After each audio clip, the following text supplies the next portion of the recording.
À en croire des informations en possession de notre chaîne, une rencontre des militants de Ousmane Sonko a été attaquée ce soir à Bukot, en plein centre-ville de Ziguinchor. Selon des témoignages recueillis sur place, ces événements se sont déroulés vers 19h alors que la délégation du leader de PASTEF était venue écouter les commerçants de l'UNACOIS qui voulaient lui soumettre leurs doléances.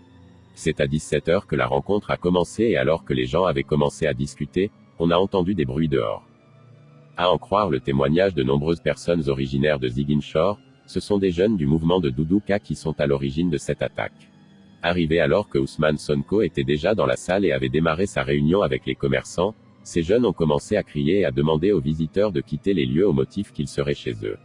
Et que Ousmane Sonko et compagnie n'auraient pas le droit de venir organiser cette rencontre à côté du domicile familial du DG de l'AIBD et acteur politique mineur dans la région.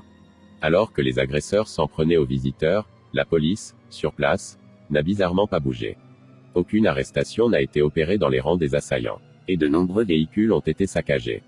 Et après avoir laissé sur le sol plusieurs blessés, les militants pro-Doudou Ka formellement identifiés ont quitté les lieux pendant que la garde rapprochée de Ousmane Sonko cherchait à calmer les envies de vengeance des pastéfiens.